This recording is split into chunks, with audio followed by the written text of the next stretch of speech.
Dear student, welcome to skill study centre YouTube channel. दोस्तों, आज geometry का तीसरा वीडियो है। इससे पहले मैं 2 वीडियो बना चुका हूं। उनका लिंक आपको इस वीडियो के डिस्क्रिप्शन में मिल जाएगा, वहां से आप उनको देख सकते हैं।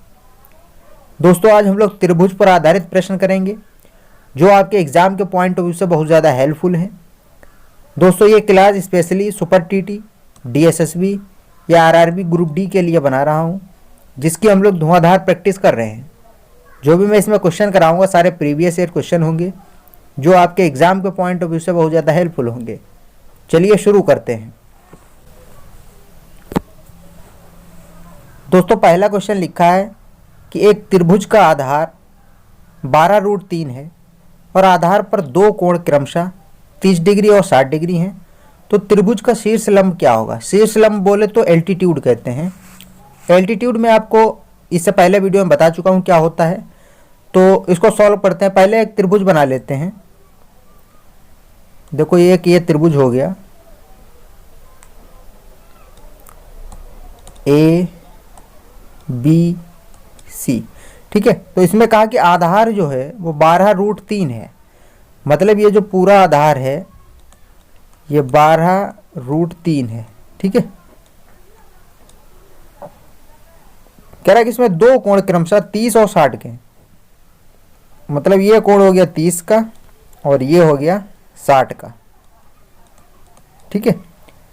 तो कह रहा है तो त्रिभुज का शीर्ष लंब, मतलब शीर्ष से जो एल्टीट्यूड होता है वो सामने वाली भुजा पर लंब होता है। मतलब अगर यहाँ से हम एक एल्टीट्यूड डालें, ये सीधी रेखा है एडी, तो ये 90 का कोण बनाता है, ठीक है, एल्टीट्यूड। तो कह रहा है कि शीर्ष लंब की लंबाई क्या होगी। तो ये एडी की लंबाई आपको बताना है, जो कि बी से आधार दिया है। तो मान लो ये जो बीडी है, ये बीडी मान लो एक्स होगा, ठीक है। जब ये पूरा 12√3 है, ये एक्स हो गया, तो ये कितना होगा, ये 12√3 माइनस एक्स होगा, ठीक है। 12√3 माइनस एक्स, इसको ध्यान से रखना। अब हम लोग इसमें 2 त्रिभुज बन रहे हैं, एक एडी भी बन रहा है और एक एडीसी बन रहा है। तो पहले इस त्रिभुज में हम लोग एडी निकालें, तो कैसे निकालेंगे। राइट एंगल ट्रायंगल है समकोण त्रिभुज में। तो पहले हम बात करेंगे त्रिभुज ए डी बी में। अगर यहाँ से हम लोग tan थीटा निकालें, एंगल कितने का है, tan 30 इक्वल टू क्या हो जाएगा, tan थीटा बराबर क्या होता है, लंब बटे आधार। इसमें लंब क्या है, perpendicular upon base AD. AD है कितना, एडी रहने दो, एडी अपॉन आधार क्या है बीडी, बीडी क्या है एक्स माना है, ठीक है। तो ये एक्स हो गया। और tan 30 का मान क्या होता है, 1/√3 बराबर एडी बटे एक्स। अब यहाँ से एडी का मान निकालें, एक्स को उधर ट्रांसफर कर दो, तो एडी बराबर क्या हो जाएगा, x/√3, ठीक है।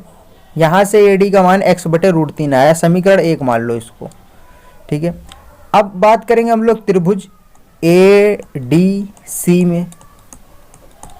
त्रिभुज ए डी सी में जब बात करेंगे, यहाँ से जब tan थीटा निकालेंगे, यहाँ एंगल बन रहा है tan 60 का, तो tan 60 बराबर क्या हो जाएगा, इसमें भी क्या होगा, परपेंडिकुलर अपॉन बेस, यानी लंब बटे आधार। तो लंब तो इसमें एडी ही है, एडी, और आधार क्या है 12√3 माइनस एक्स, 12√3 माइनस एक्स, ठीक है। और tan 60 का मान क्या होता है, √3 equal to AD upon 12√3 minus x, ठीक है। क्रॉस मल्टीप्लाई कर देंगे, देखो क्या बचेगा, √3 की 3 हो जाएगा और 12×3 36, मतलब 36 माइनस √3x बराबर एडी, ठीक है। ये समीकरण 2 हो गया। एडी का मान यहाँ से हम x/√3 रख सकते हैं यहाँ, तो ये हो जाएगा 36 माइनस √3x बराबर ये हो जाएगा x/√3, ठीक है। अब x को √3x को उधर भेज तो प्लस का हो जाएगा, तो ये बचेगा 36 बराबर x/√3 प्लस √3x। ऊपर से x कॉमन हो जाएगा, तो बचेगा 36 बराबर x कॉमन हो जाएगा 1/√3 प्लस x कॉमन हो गया √3 बचा, हाँ √3 बचा, ठीक है। अब देखो क्रॉस मल्टीप्लाई करेंगे √3 और √3 की गुणा 3 हो जाएगी। अब यहाँ से सॉल्व करते हैं। देखो ये हो जाएगा 36 बराबर, देखो √3 और √3 की गुणा कितनी हो जाएगी, 3 हो जाएगी, 3 और 1 4 हो जाएगा, मतलब 4x बटे √3, 4x बटे √3। 4 से ये देखो 36 9 बार में जाएगा और 3 की उधर गुणा हो जाएगी तो कितना हो जाएगा, तो x बराबर आ जाएगा 9√3। लेकिन आपसे पूछा क्या है, शीर्ष लंब की लंबाई यानी AD पूछा है। x का मान उठा के अगर यहाँ रख दें तो हमको मिल जाएगा। तो AD बराबर कितना हो जाएगा, x की जगह यहाँ कितना रख दें 9√3, तो 9√3 अपॉन में क्या है √3, √3 कैंसिल हो जाएगा, बचेगा क्या 9।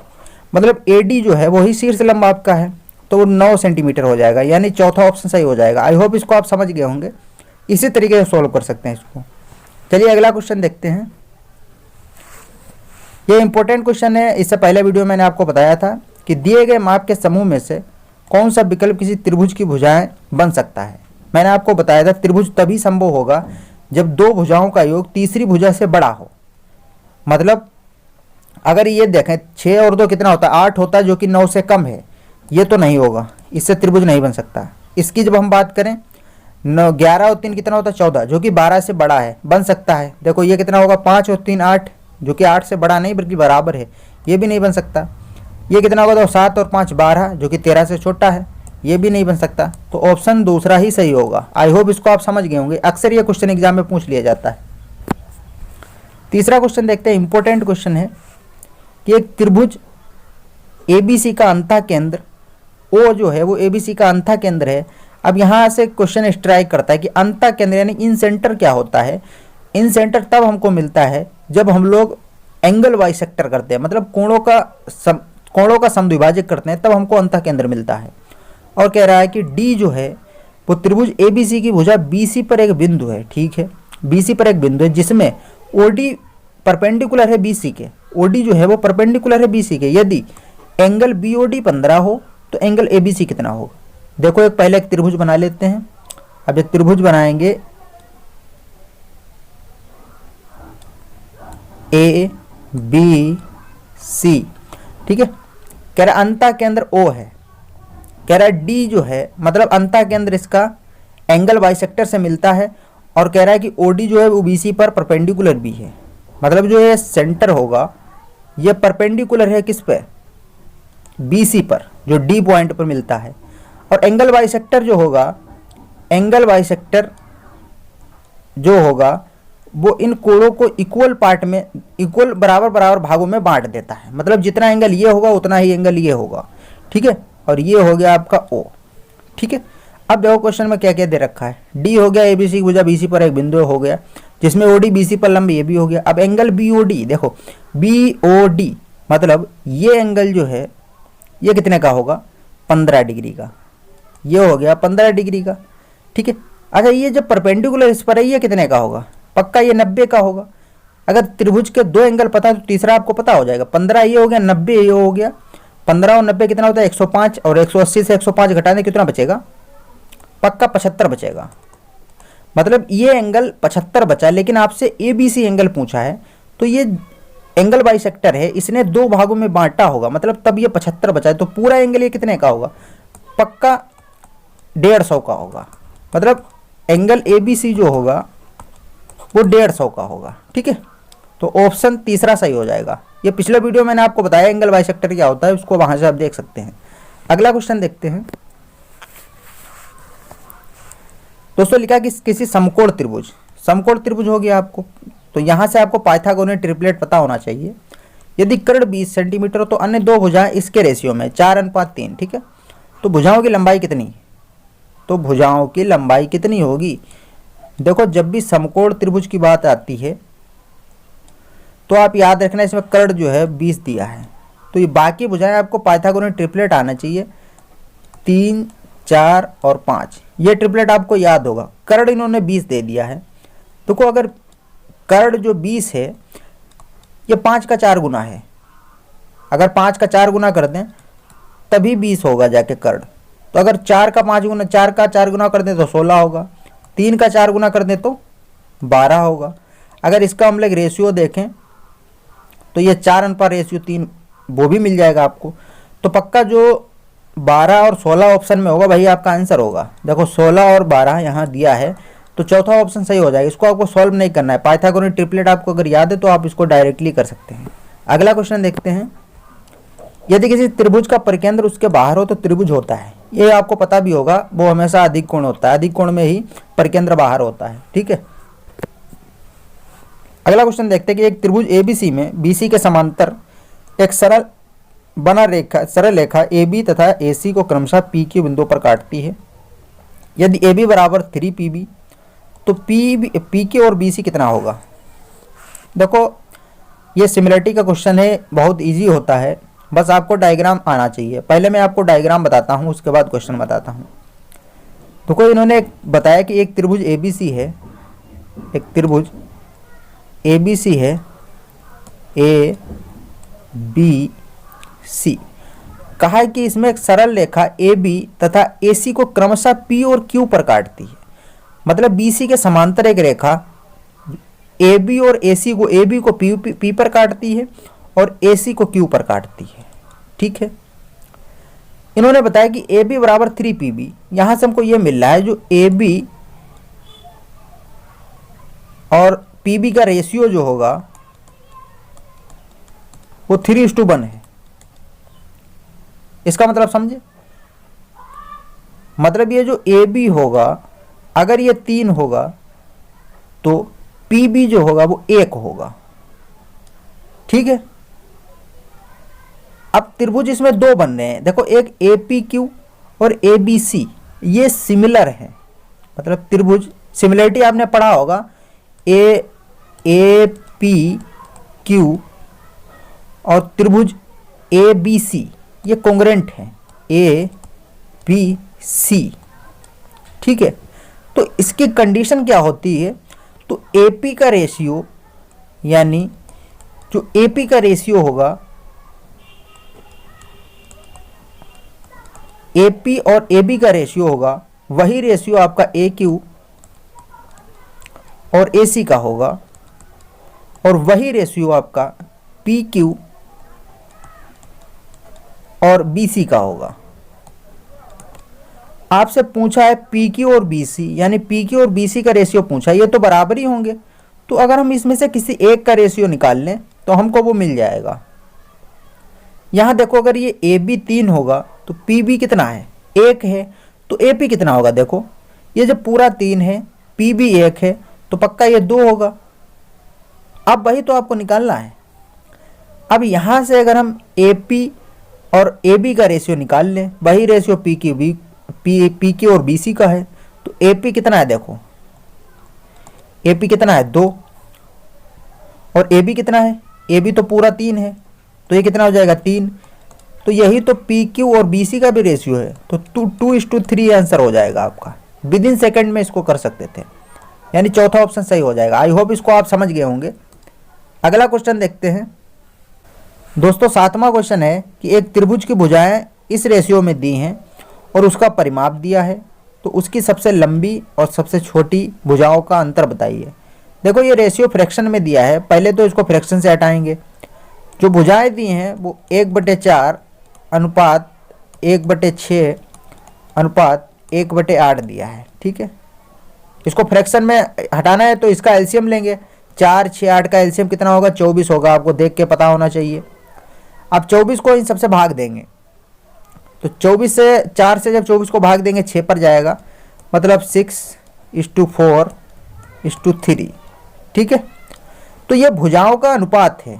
एक्चुअल में भुजाएं मान लो 6x, 4x और 3x। ठीक है, तो परिमाप बता दिया है, तो परिमाप होता है कि सारी भुजाओं का योग, वो 91 दिया, मतलब इनको जोड़े तो 91 आना चाहिए।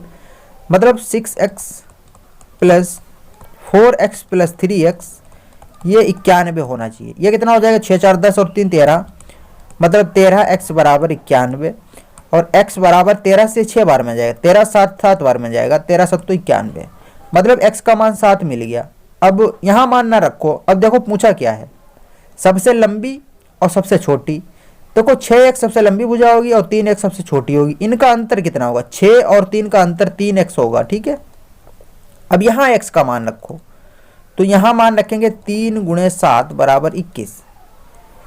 ठीक है, तो चौथा ऑप्शन सही हो जाएगा। आई होप इसको आप समझ गए होंगे। अगला क्वेश्चन देखते हैं, थोड़ा जल्दी जल्दी क्वेश्चन करेंगे। देखो त्रिभुज ABC में BC को D तक इस प्रकार बढ़ाया गया है कि CD = AC हो जाए, और यदि कोण BAD = 111 है तो कोण ACB 80 दिया है, और कोण ABC का माप क्या होगा। पहले तो हम एक त्रिभुज बना लेते हैं। देखो मान लो ये त्रिभुज हो गया ABC, ABC। अब देखो BC को D तक बढ़ाया, मतलब ये जो BC है इसको इन्होंने एक्सटेंड किया, मतलब बढ़ाया आगे। कहाँ तक बढ़ाया? D तक। ठीक है, D तक बढ़ाया। D तक बढ़ाने से जिसमें CD वो बराबर हो जाए AC के, मतलब ये जो CD है वो AC के बराबर हो जाए। और कह रहा है कि कोण BAD, मतलब BAD 111 है। अगर A से D को हम लोग मिलाएं तभी तो कोण 111 बनेगा। BAD ये पूरा देखो 111 है, ये पूरा एंगल 111 डिग्री का दिया है। ठीक है, कह रहा है कि कोण ACB, मतलब AC और B ये कितना दिया? 80। देखो ये कोण उन्होंने बता दिया कि 80 है। ठीक है, अब इसको जरा ध्यान से समझो कि ABC पूछा जा रहा है, ये एंगल आपसे पूछा है, ये वाला। अब देखो इसको यहाँ से सॉल्व करेंगे। ये अच्छा पूरा एंगल कितने का होगा? देखो पूरा एंगल तो 180 का होगा, 80 इधर हो गया तो पक्का ये 100 बचा होगा इधर, ये हो गया 100 डिग्री का। अब जरा ध्यान से समझो, मैंने आपको बताया था अगर त्रिभुज में दो भुजाएं बराबर हैं तो दो एंगल भी बराबर होंगे, मतलब एंगल D और एंगल A अगर देखें तो बराबर होगा। तीनों कोणों का योग कितना होता है? 180 होता है। 180 में 100 तो अकेले ये हो गया, बचा कितना? 80।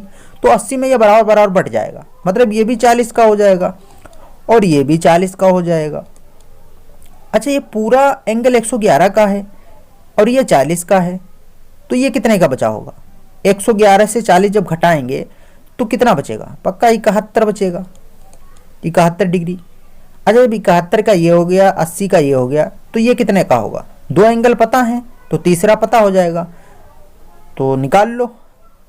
180 से इनको घटा दो, 80 प्लस 71 को, तो ये कितना हो जाएगा? 180 माइनस ये कितना हो जाएगा? 1 8 7 15 151, ये कितना बचेगा? 10 से 1 जाएगा 9 बचेगा, 17 से 5 जाएगा 2 बचेगा, मतलब 29 डिग्री। ठीक है, चौथा ऑप्शन सही हो जाएगा। आई होप इसको आप समझ गए होंगे, बहुत इजी क्वेश्चन है, बस आपको ये आना चाहिए। अगला क्वेश्चन देखते हैं, ये भी बहुत इंपॉर्टेंट है, इसको डायरेक्ट कर लो। एक त्रिभुज की भुजाएं 16, 12 और 20 सेंटीमीटर हैं, तो त्रिभुज का क्षेत्रफल क्या होगा?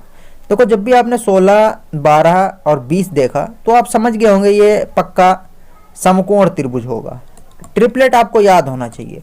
देखो 3, 4 और 5 का ट्रिपलेट आपको याद होना चाहिए। ये जो 20 है ये इसका 4 गुना है, 4 का 4 गुना देखो 16 ये दिया, 3 का 4 गुना 12 ये रखा। ठीक है, तो क्षेत्रफल होता क्या है? त्रिभुज का जो क्षेत्रफल होगा पता होना चाहिए, 1/2 आधार गुणे ऊंचाई होता है, आधार गुणे ऊंचाई। ठीक है, और ये सबसे बड़ी भुजा कर्ण होती है, उससे कोई मतलब नहीं। 1/2 आधार कितना है? 16, कुछ भी मान लो 12। ठीक है, 2 से ये जाएगा 8 12 में, 12 8 कितना होता है? 96। ठीक है, तो तीसरा ऑप्शन सही हो जाएगा। आई होप इसको आप समझ गए होंगे। अगला क्वेश्चन देखते हैं, यदि एक त्रिभुज में कोण ABC बराबर 5 ACB और कोण BAC बराबर 3 ACB है, तो कोण ABC कितना होगा? देखो रेशियो दिया है, एक त्रिभुज है, तो मान लो त्रिभुज बना दें पहले एक ABC। इसमें यह बता रहा है कि जो एंगल ABC होगा, ACB और देखो ACB, ABC और ACB का रेशियो कितना दिया है? ACB इनका रेशियो 5:1 दिया है। ठीक है, यहाँ देखो क्या दिया है? एंगल BAC, इसको 1 सेकेंड में कर सकते थे, और ACB, एंगल ACB इनका रेशियो दिया है 3:1। देखो ACB यहाँ तो यहाँ भी ACB बने, यहाँ भी AC बन, तो पक्का ये मान लो 1 होगा, 1 डिग्री। ठीक है, या x मान लो 1x, कोई दिक्कत नहीं, रेशियो है तभी मान रहे इसको। अब ABC देखो 5 बता रहा है, ABC अगर 5 होगा मतलब B जो हैगा वो 5 डिग्री, 5x मान लो, ठीक है, रेशियो नहीं होगा। और BAC कितना है, ये 3x, ये मान लो 3x, ठीक है, ये मान लो x। तो आपको ABC निकालना है। त्रिभुज के तीनों कोणों का योग कितना होता है, 180, मतलब 5x plus 3x plus x, ये 180 के बराबर होगा। मतलब 5 3 8 और 1 9, 9x बराबर 180, तो x बराबर 20 डिग्री, ठीक है। और पूछा क्या, ABC मतलब B एंगल पूछा है जो 5x है, x तो 20 है तो 5x कितना होगा, पक्का इसका 5 गुना होगा, मतलब 100 डिग्री। जो एंगल B होगा वो 100 डिग्री होगा, तीसरा ऑप्शन सही हो जाएगा। आई होप इसको आप समझ गए होंगे। 11वां क्वेश्चन देखते हैं जो कि आज का लास्ट क्वेश्चन है। यदि किसी त्रिभुज के आधार पर खींची गई मध्यिका उसके आधार की आधी है तो वह त्रिभुज कैसा होता है। ये देखो मैंने आपको कई बार प्रूव करके बताया है, वो हमेशा समकोण होगा। कैसे होगा, देखो इसमें यह बता रहा है कि कोई त्रिभुज है, उस पर कह रहा है कि मध्यिका है, मध्यिका खींचो, ये सामने वाली भुजा को तो आधा बराबर भागों में बांट देती है, ठीक है। तो कह रहा है कि जितना ये आधार होगा उसका आधा ही ये होगा, तो पक्का ये भी बराबर ही तो होगा, क्योंकि इस पूरे का आधा तो इसके आधे के तो बराबर होगा, मतलब ये भी बराबर, ये भी बराबर, ये भी बराबर, ये भी बराबर। तो इस कंडीशन में मैंने आपको बताया था ये एंगल हमेशा 90 का होता है। जब ये 90 को होगा तो पक्का ये समकोण त्रिभुज हो गया, तो पहला ऑप्शन सही हो जाएगा। इसको मैं प्रूव करके बता चुका हूँ, पिछले वीडियो आप देख लीजिए। तो दोस्तों आज के वीडियो में इतना ही। आई होप इसको आप समझ गए होंगे। अगर आपको वीडियो अच्छा लगे तो वीडियो को लाइक ज़रूर करें, और अगर नए व्यूअर हैं तो चैनल को सब्सक्राइब भी ज़रूर करें। तो मिलते हैं अपने नेक्स्ट वीडियो में, जब तक के लिए बाय बाय, टेक केयर।